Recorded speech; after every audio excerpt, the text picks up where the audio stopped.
매년 봄 노회가 열리는 4월에 되기 전 한 달 전이 되면 각 노회를 구성하고 있는 시찰별로 시찰의 모임이 있습니다.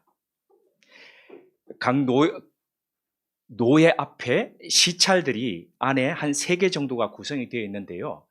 각 교회들이 한 시찰 안에, 저희 시찰 같은 경우는 강남 시찰은 한 30개 정도 교회가 있습니다. 이 시찰에 참석해서 각 교회별로 현안에 대한 보고와 그리고 행정 서류를 제출합니다. 그리고 총회에 나갈 총대라는 게 대의원입니다. 그러니까 각 교회들을 대신해서 나갈 그 총대를 선출하는 그런 시간을 가집니다. 우리 교회가 소속된 곳은 예전에 평양노회였는데 그 평양노회가 전국 노회 중에서 가장 크다 보니까 둘로 나누었습니다. 그래서 평양노회와 평남노회, 평양남노회를 평남노회 이렇게 구성했는데요. 저희 노회 안에는 저희 교회 이름은 이야기하면 잘 모르겠지만 어떤 교회들이 소속되어 있냐면 가까운 곳에 온누리교회, 그리고 요 뒤쪽에 있는 주님의 교회, 방배동에 가면 방주교회, 이런 교회들이 같이 구성이 되어 있습니다. 지난 금요일에 이런 시찰 모임이 한 교회에서 있었습니다. 지난 2년 동안 저는 이 노예 모임에 또는 시찰의 모임에 일절 나가지 않고 그냥 메일로만 서류를 보고하고 그렇게 보냈습니다. 그러다가 이번에는 교회를 주소를 옮겼는데, 주소를 옮기면 거기에 관련된 서류를 제출해야 됩니다. 그래서 승인을 받아야 됩니다. 그래서 그 서류를 가지고 시찰회에 참석을 했습니다. 그런데 제가 이런 모임에 최소의 모임만 참석했다고 하는 것은 실은 다른 의도가 있습니다. 그것은 지금까지 시찰회 모임이나 노회 또는 총회 이런 모임에, 또는 목사들 조찬 모임이 있는데 저한테 나오라고 연락들이 옵니다. 근데 일절 나가지 않았습니다. 그렇게 했던 이유가 자라면서 교회 안에서 노회나 총회나 이런 곳에서 정치하는 이런 부분들에 제가 좀 혐오스럽게 생각했기 때문입니다. 이권을 찾아서 이합집산하는 그런 정치, 여의도 정치의 그런 모습들이 교회 안에서도 보이고 있었기 때문입니다. 한창 어떤 대형 교회 세습 문제로 시끄러울 때였습니다. 한번 말씀드린 적이 있는데, 토요일 아침에 설교 준비를 하고 있는데 한 선배 목사가 전화를 해서는, 그럴 일도 모르고 전화한다면 이해를 하지만 같은 목사끼리 알지 않습니까? 토요일 어떻게 하는지. 무려 50분 동안 저한테 훈계를 하는 겁니다. 그 교회가 어떻게 세습이냐, 그거는 정당한 권력 승계다, 뭐 이런 거 있잖아요. 담임 목사 정당하게 부임했다 이러면서 50분 동안 하는데, 제가 전화 끝나자마자 그 사람 차단시켰습니다. 또 한 번은 시찰회 모임에 갔는데 제가 넥타이를 하지 않았습니다. 그랬더니 저를 부르더니 이러는 겁니다. 넥타이 없어? 내가 하나 줘? 빈말로 이렇게 빈정거리면서 던지는 이 말이, 그 꼰대짓이 너무 싫어서 나 이런 부류하고 어울리지 않아야 되겠다, 그런 생각을 했습니다. 저도 제가 저희 어머니 자꾸 얘야 차 조심해라, 어떻게 해라 이렇게 말씀하시면 제가 이렇게 얘기합니다. 어머니, 제 나이가 50이 넘었습니다. 나이가 이렇게 되어서 나이 많다 이런 거에 아니라, 갔는데 어련히 이유가 있어서 그렇게 했겠지라고 생각하지 않고 반말로 이렇게 툭 하는 부분들이 너무 싫었습니다. 그래서 최소한의 행정적인 모임만 갖고 그들과 만나지를 않았습니다. 지난 2년간의 코로나 팬데믹은 이런 제게 더할 나위 없는 이유를 제공해 주었습니다. 그러다 불가피하게 시찰에 참석해야 했으니 1시간 동안 운전해 가는 제 마음이 어땠는지는 짐작이 가실 겁니다. 개회 예배 시작 20분 전에 예배당에 도착해서 혼자 뒷자리에서 이렇게 기도를 하는데, 그 교회에서 틀어놓았던 스피커를 통해서 첼로 찬송이 이렇게 나오는 겁니다. 잔잔하게 기도를 하고 있는데 문득 다른 한 소리가 제 마음에 강하게 울리기 시작했습니다. 그것은 제가 지금까지 인식하지 못했던, 저도 인식하지 못하고 꽁꽁 감춰 놓았던 저의 오래된 병이었습니다. 저도 모르던 오랜 병이었습니다. 이름하여 경건병. 하나님 앞에서 나는 거룩한 사람이라고 대놓고 이야기하지 않지만, 거기에 모인 다른 부류의 목사들하고 나는 다른 사람이야 라고 생각하는 그런 귀족의식. 나는 당신들처럼 돈과 이권을 쫓아서 그렇게 움직이는 그런 사람이 아니야. 나는 당신들보다도 훨씬 더 의로운 사람이야 라고 생각하고 여겼던 오래된 병, 바로 자기의였습니다. 알고 보니 유아 시절부터 교회 생활로 잔뼈가 굵었다고 하는 저 속에, 어릴 때부터 선생님이 들려주시던 이야기 속에 늘 등장하던 바리새인들, 자기 잘났다고 하는 그 바리새인들, 어린 적부터 들으면서 제가 그렇게 싫어하고 혐오했던 그들이 가지고, 그들이 알아오던 그 질병을 저 역시 똑같이 앓고 있는 것이었습니다. 기도 후 눈을 뜨고 주위를 둘러보니 벌써 사람들이 많이 와 있었습니다. 그런데 그날 기도 후에 둘러보는 제 눈에 비친 그분들의 모습은 모두 다가 저보다도 훨씬 더 나은 사람들이었습니다. 적어도 그들의 모습 속에는 제가 꽁꽁 숨기고 감춰왔던 저와 같은 질병이 보이지 않았습니다. 이 경건병이라는 것은 엄밀히 말하면 병 이전의 죄라고 할 수 있습니다. 하나님 앞에서의 죄입니다. 거룩한 말과 독실한 신앙의 모습, 이 외양을 갖춘 행동 속에서 깊이 묻혀있던 죄입니다. 그런데 이 병은 저만 알아왔던 게 아니었습니다. 이 병은 예수님 당시에 이른바 종교적 열심을 보이는 사람들 속에 자리하고 있었습니다. 그 정도가 얼마나 깊었던지 예수님이 심각하게 생각하셨습니다. 그래서 그런 병을 앓고 있는 그들을 향해서 예수님께서 아파하시는 마음으로 들려주신 비유가 바로 오늘 우리가 읽었던 이 본문의 비유입니다. 마태복음에서는 이 비유를 너희들이 어린아이와 같이 아니하면 천국에 들어갈 수 없다. 하늘나라에서는 이 어린아이와 같이 자신을 낮추는 자가 가장 큰 자다고 하는 이 말씀 뒤에 이 비유를 위치시키고 있습니다. 그런데 동일한 본문을 기록하고 있는 누가복음에서는 이 이야기를 다르게 위치시키고 있습니다. 누가복음 15장에는 우리가 잘 아는 이른바 세 가지 비유가 등장합니다. 그 비유를 한번 따라해 보실까요? 양돈탕.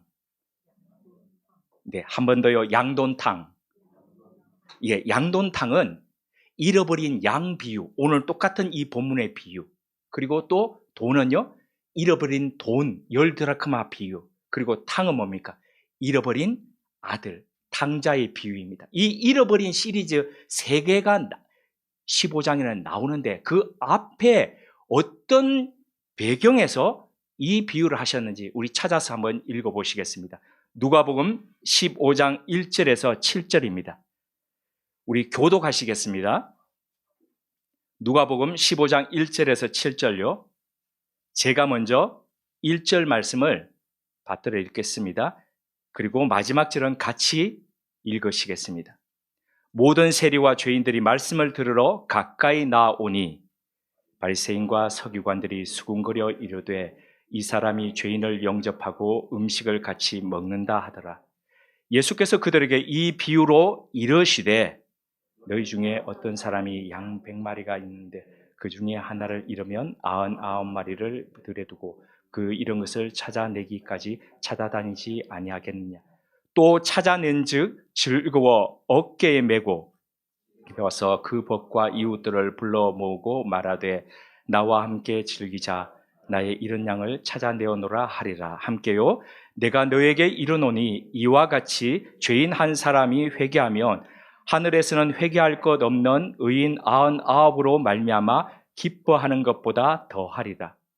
너무나 익숙하기에 간과하기 쉬운 잃어버린 양의 비유는 예수님이 들려주신 수많은 이야기 중에 가장 중요한, 가장 핵심이 되는 이야기라고 할 수 있습니다.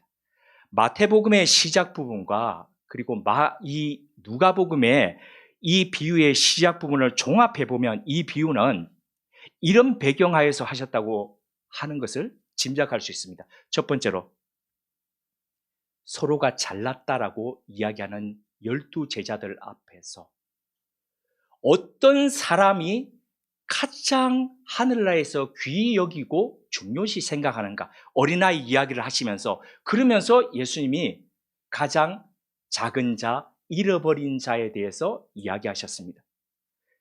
누가복음의 배경에서 비추어 본다면 예수님을 따르는 그 제자들 중에서 바리새인과 서기관들이 있었습니다. 이건 지난주에도 말씀을 드렸습니다.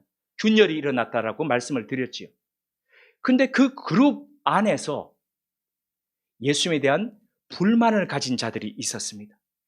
그 불만을 가진 자, 그 부분은 뒤에서 더 이야기를 드리겠습니다.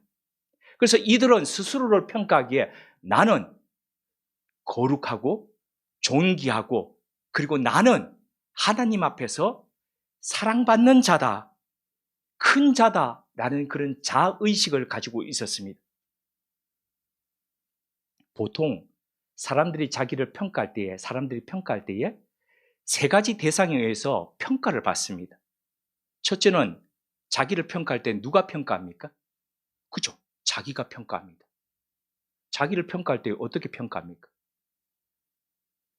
대부분의 사람들은 다 자기와 관련된 사람들은 대단하다고 생각합니다. 아마 자녀들 키우실 때에 그런 생각 하셨지 않습니까? 이야, 진짜 이 아이는 내가 낳았지만 천재야, 천재. 이렇게 생각하시지 않습니까? 남들은 아니다 그러더라도 어떻게 이렇게 어릴 때부터 이런 말을 할 줄 알지? 이런 단어를 알지? 그렇게 생각합니다. 다른 사람은 아니다 하더라도. 스스로 나라는 카테고리 안에서 우리는 평가할 때에 남들보다는 좋은 평가로 그렇게 평가를 합니다. 그래서 나는 남들과 다른 부류라고 그렇게 생각하지요. 이것이 좀 더 극대화되면 자만이 됩니다. 그리고 그게 더 나타나면 교만이 됩니다. 그래서 이런 자기평가, 자평은 왜곡되고 과장되기 일수입니다. 두 번째로 우리를 평가하는 건 누구입니까? 타인입니다. 다른 사람이 평가합니다. 내가 나를 평가하는 것보다는 훨씬 더 객관적이고 보다 더 정확할 수 있습니다. 하지만 타인도 보지 못하는 부분이 있습니다. 그것을 블라인드 스팟이라고 그러죠. 못 보는 부분, 맹점입니다. 이 부분을 보지 못하기 때문에 그냥 드러난 표면적인 부분만 가지고 우리를 평가하기 때문에 정말 우리의 내면의 부분을 제대로 보지 못합니다. 그래서 저평가할 수도 있고 우리를 고평가할 수도 있고 그렇습니다. 그래서 이런 부분이 있기에 타인이 평가하는 우리 자신도 정확하고 바르다라고 그렇게 할 수 없습니다. 그렇다면 세 번째 평가는 누구에 의한 평가입니까? 우리 그리스도인에게 하나님의 평가입니다. 우리 자신이 어떤 사람인지를 누구보다도 가장 잘 아시는 분은 하나님이십니다. 하나님이시기에 하나님은 우리를 가장 잘 아시기에 그 아시는 대로 우리를 평가하시기 때문에 하나님의 평가는 가장 올바르고 정확하다고 할 수 있습니다. 요한계시록에 7 교회가 등장합니다. 그 7 교회 중에서 하나님께서 서머나 교회에게 이렇게 말씀하셨습니다. 내가 궁핍한 것 같으나 실상은 너는 부유한 자니라. 이 하나님의 평가는 뭡니까? 서머나 교회 스스로가 생각하기를 우리 너무 약한 교회야, 우리 너무 가난한 교회야 라고 생각을 했는데 하나님은 아니다. 너희들은 그렇게 보고 남들도 너희를 그렇게 볼지 모르겠지만 내가 볼 때에 너희는 부유한 교회이다. 너희는 신앙에 있어서 믿음에 있어서 부유한 교회이다. 이렇게 평가를 해주셨습니다. 반대로 하나님은 라오디게아 교회에 대해서 이렇게 평가하셨습니다. 네가 말하기를 부자라, 나는 부자라, 부유하여 부족한 것이 없다 하나 내가 공고한 것과 가련한 것과 가난한 것과 눈먼 것과 벌거벗은 것을 알지 못하는도다. 라오디게아 교회는 스스로 생각하기에 나 부유해. 나는 다른 누구들보다도 나는 믿음에 있어서 여러 부분에 있어서 나는 부유하고 나는 하나님 보시기에도 그런 교회야 라고 생각했지만 하나님은 너는 네가 가난한 것을 알지 못하느냐? 네가 궁핍하고 네가 심지어 가련하다, 불쌍하다는 겁니다. 그 모르는 네가 불쌍하다. 그런데 심지어 어떻습니까? 너는 너 자신이 벌거벗은 상태라는 것조차도 알지 못하는, 너의 부끄러움조차도 알지 못하는 너는 그런 상태로 있구나. 하나님의 평가였습니다. 되돌아보면 스스로 자기에 대해서 가난하다고 생각했던 서문화 교회를 향해서는 아니다, 너는 부유하다라고 하나님이 격려해 주셨는데 스스로 자만해가지고 높은 평가를 하던 라오디게아 교회에게는 너의 실상을 보라라고 그렇게 평가해 주셨습니다. 라오디게아 교회는 이른바 경건병 환자였습니다. 자기 의로 그렇게 앓고 있던 그런 병든 교회였습니다. 다시 처음으로 되돌아가겠습니다. 주님은 오늘 본문 속에서 잃어버린 양의 비유를 통해서 경건병을 앓고 있는 이 사람들에게 말씀하셨습니다. 주님 안에 있고 주님을 따르고 있지만 주님의 정신, 주님의 마음을 놓친 채 살고 있는 제자들, 그런 그리스도인들을 향해서 주님은 말씀하셨습니다. 그렇다면 여기서 그러면 잃어버린 양은 도대체 누구이고 남아있던 99마리 양은 누구를 말하는 것일까요? 이야기를 한번 되새겨 보겠습니다. 한 목자가 100마리의 양을 맡아서 목양하고 있었습니다. 어느 날 해가 져서 산 위에서 그 양들을 다 불러 모아서 산 아래로 내려가려고 할 때였습니다. 모인 양의 숫자를 이렇게 세어보았습니다. 99마리입니다. 그럴 리가 없는데 다시 또 두세 번을 세어봤는데 여전히 99마리입니다. 한 마리 어린 양이 어디 갔는지 없습니다. 그때 이 목자는 지체 없이 날은 저물고 산이었지만 그 양들을 거기에 내버려 두고 그리고 이 양을 찾으러 갔습니다. 그리고 혼자 길을 잃고 헤매던 그 어린 양을 찾아서는 자기의 어깨에 메고 너무 기뻐하면서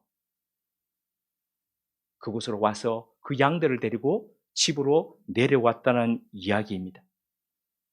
비유 속에 남아있던 99마리, 이 99마리 양은 분명 경건병을 앓고 있던 제자들과 바리새인들이었습니다. 그들은 나는 한 번도 목자를 떠난 적이 없고 목자 대신 하나님을 벗어난 적이 없고 나는 늘 그 말씀에 순종하고 오라면 오고 그리고 풀을 뜯으라면 뜯고 나는 목자의 음성을 늘 따르면서 그렇게 살았지, 율법을 어긴 적이 없지, 나는 그 말씀대로 늘 그렇게 살아왔지라고 자부하던 신앙인이었습니다. 동시에 그들은 그런 자부와 더불어서 목자의 시선을 벗어나서 그렇게 자기 마음대로 갈 길을 갔던 그 한 마리 어린 양을 경멸하고 무시했습니다. 그들은 상대하고 상종해야 될 그런 부류라고 생각지 않았습니다. 그래서 그들을 향해서 너희들은 죄인이야 라고 낙인을 찍었습니다. 그런데 예수님은 이 99마리 양들이 경멸하는 잃어버린 한 마리 양과 같은 이들을 유독 주님은 찾으셨고 유독 그들을 귀히 여기셨습니다. 환영하고 선대하셨습니다. 누가복음 5장 31절에서 32절 말씀을 통해서 주님은 이렇게까지 말씀하셨습니다. 왜 그들을 가까이 하느냐는 그 사람들 말에 주님은 이렇게까지 말씀하시면서 그들을 챙기셨습니다. 제가 봉독해 드리겠습니다. 예수께서 대답하여 이르시되 건강한 자에게는 의사가 쓸데없고 병든 자에게라야 쓸데있나니 내가 의인을 부르러 온 것이 아니라 죄인을 불러 회개시키러 왔노라. 이런 예수님의 모습에 나름 의롭다 생각하고 그렇게 자부했던 12 제자들이나 바리새인들은 불쾌하기 그지없었습니다. 왜 자꾸 평판이 나쁜 그런 사람들과 어울립니까? 이들은 납득이 갖지 않았습니다. 그래서 그 주님에 대해서 그들은 불평하고 수군거리고 투덜댔습니다. 이 부분을 누가복음 15장 2절은 제가 조금 전에 말씀드렸던 수군거리다라는 단어를 썼습니다. 이 수군거리다는 단어를 썼는데 이 단어는 사복음서 전체에서 누가복음에만 기록이 되어 있습니다. 다른 사람들은 쓰지 않았습니다. 그런데 왜 의사 누가는 이 단어 수군거리다는 단어를 왜 썼을까요? 아시는 바와 같이 의사 누가는 유대인이 아닙니다. 헬라 사람입니다. 헬라 사람으로서 예수 그리스도를 믿고 사도 바울의 동역자가 되었던 사람입니다. 이 사람은 헬라 사람으로서 누구보다도 정통 헬라어에 아주 조예가 깊은 사람이었습니다. 독일에서 유학하셨던 분들은 잘 아시죠? 그냥 독일어 쓰는 사람들하고 정통 독일어 쓰는 사람들하고 우리는 저희 같은 사람들은 모르겠지만 구분하죠. 그죠?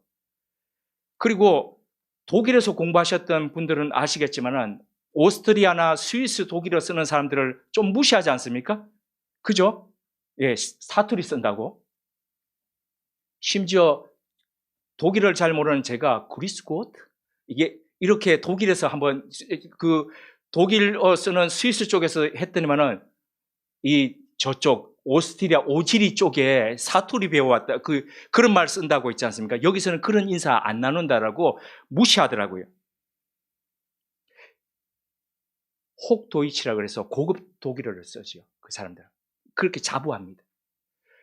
누가는 그런 헬라어를 구사했습니다. 아주 고급 헬라어.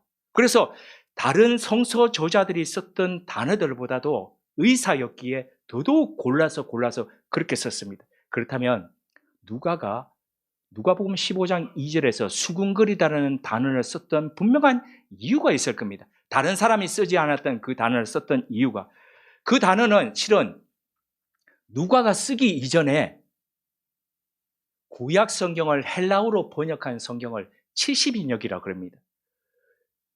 오랜 시간이 지나면서 유대인들도 그렇고 자기 나라 말을 잃어버려서 히브리어로 읽고 하는 부분에 어려움을 느꼈습니다. 그래서 70인의 성서학자들이 모여서 히브리어 성경을 헬라어로 번역을 했습니다. 그것이 바로 70인역입니다.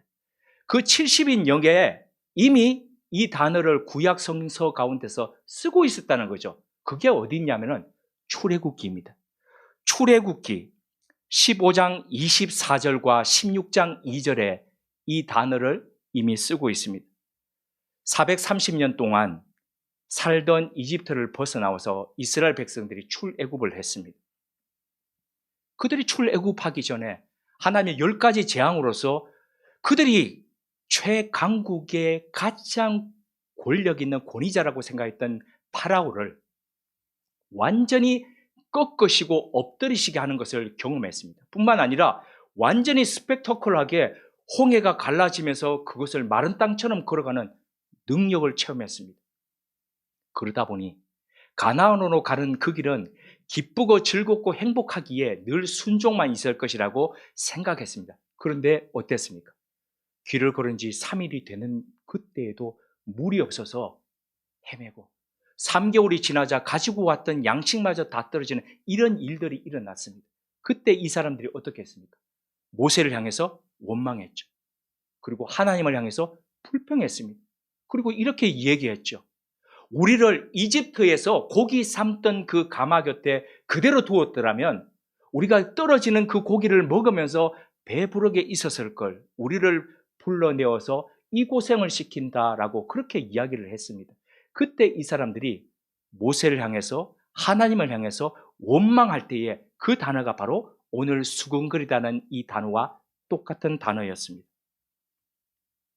그래서 새 한글 성경, 오늘 김영원 집사님이 예배 인도를 할 때 앞부분에 조금 지난주와 더불어서 윤 집사님 할 때와 더불어서 계속 지금 새 한글 성경 쓰고 있지 않습니까? 조금은 낯선데 그곳에서는 바로 이 단어를 우리 여기는 수근거리다라고 했는데 그것을 투덜거리다라고 번역을 했습니다. 똑같은 단어였기 때문입니다.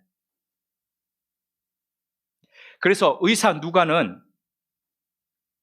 의도적으로 출애굽기에 있던 그 단어, 같은 단어를 씀으로써 비록 시간 차이는 있지만은 그때 모세를 향해서 하나님을 향해서 원망했던 그 무리와 바로 예수님 앞에서 지금 이렇게 이야기하는 이 무리가 바로 같은 동일한 상태임을 지적하고 있었던 것입니다.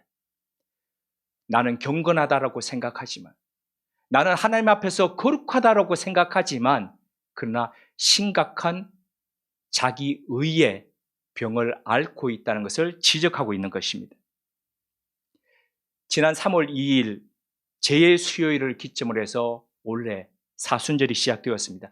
사순이라는 것은 40일을 의미하지만 실은 그 사순절 기간 안에 7번의 주일이 포함되어 있습니다. 그러므로 총 47일 정도가 됩니다. 그런데 그럼에도 불구하고 주일을 제외하고 40일을 우리가 지키는 이유는 초기 핍박이 있던 교회에서 예수 그리스도를 믿고자 들어왔던 사람들을 감별할 필요가 있었습니다.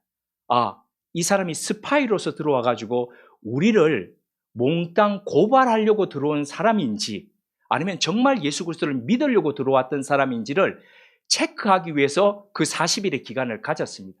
그리고 그런 사람들에 대해서, 새롭게 믿겠다고 하는 사람들에 대해서 세대 교육을 시키기 위해서 이 40일의 기간을 가졌습니다. 그 이후에 이 40일 사순절은 예수 그리스도의 십자가를 묵상하고 더 깊이 그리스도의 삶을 따라가는 시간으로 그렇게 채워갔습니다.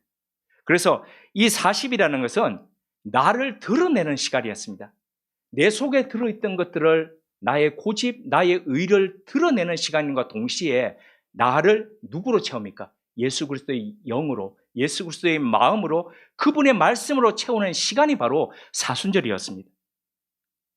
내 안에 기존에 자리하고 있던 것을 끄집어내니까 어떻습니까? 힘듭니다. 아픕니다.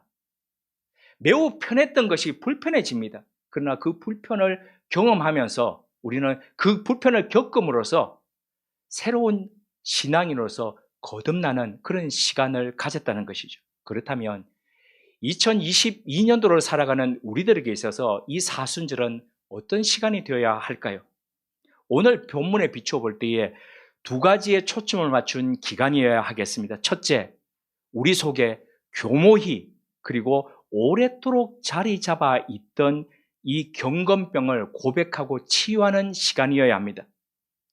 경건병의 원인이 바로 자기의라고 말씀드렸습니다. 나는 그런 사람 아니라는 거죠. 나는 죄인 아니라는 겁니다.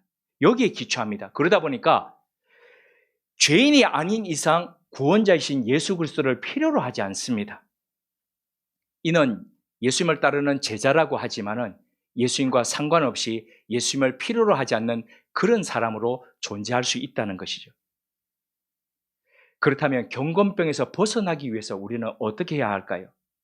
날마다 의식적으로 하나님, 저는 예수님이 없으면 존재할 수 없는 그런 사람입니다.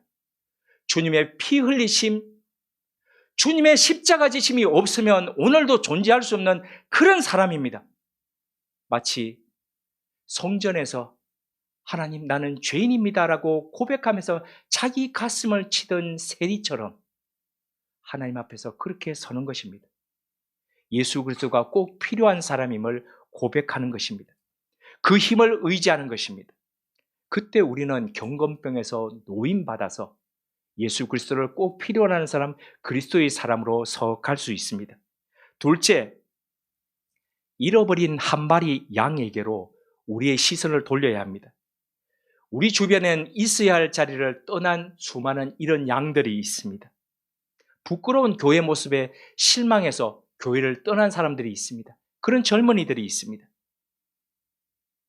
안 나가를 선언한 가나안 신앙인들이 다수를 이루고 있습니다. 하나님을 잊고 자기 뜻대로 살고자, 예전에는 하나님의 뜻대로 살려고 했었으나 그러나 이제는 그 하나님을 잊어버리고 살아가는 수많은 사람들이 있습니다. 그리고 실제로 자기 삶의 자리를 떠날 수밖에 없어서, 삶의 터전을 떠날 수밖에 없어서 떠나고 난 뒤에 행여자로, 노숙인으로 살아가는 사람들이 있습니다. 원치 않았던 전쟁과 포화 속에서 나라를 잃고 난민이 되어서 살아가고 있는 수많은 사람들이 있습니다.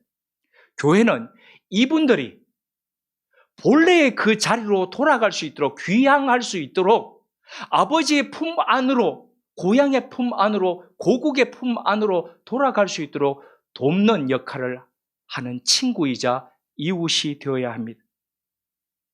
그것이 바로 잃어버린 한 마리 양을 찾아서 길을 나섰던 예수 그리스도의 마음을 품는 주님의 제자 그리스도인의 길입니다. 그러기에 이 땅의 교회는 더 이상 하나님 나라를 물질적 부와 사회적 성공으로 등치시켰던 것에서부터 벗어나야 합니다. 한 마리 잃어버린 양에게로 향했던 목자의 마음을 가지고 잃어버린 이웃에게로, 잃어버린 가족과 친척에게로 우리의 관심과 우리의 손과 우리의 발을 옮기는, 바로 그렇게 환치시켜 가야 합니다. 이것이 바로 이번 사순절 기간 동안 우리가 걸어가야 할 그리스도의 길이요, 목자 되신 주님의 삶입니다. 함께 기도드리겠습니다.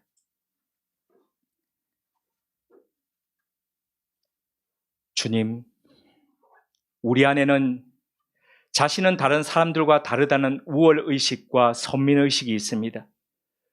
교양있는 언어와 나름 절제된 행동을 통해 우리는 거룩성을 증명하며 살아왔습니다. 그러다 보니 교묘히 오랫동안 우리 속엔 자기의가 잘 자랄 수 있는 토양이 형성되었습니다. 이름하여 경건병입니다. 주님, 이런 우리를 불쌍히 여겨 주옵소서. 주님이 없이는, 주님이 아니시면 우리는 아무것도 아니며 아무것도 할 수 없는 존재임을 고백하며 날마다 주님 앞으로 나아가길 원합니다. 주님, 이런 우리를 선히 인도하여 주옵소서. 또한 우리의 걸음이 저 높은 곳을 향해 나아가는 동안 우리의 시선은 잃어버린 이를 향하게 하옵소서. 주님의 시선이 머무는 이런 양들의 귀향을 돕는 이웃과 친구로 자리하게 하옵소서.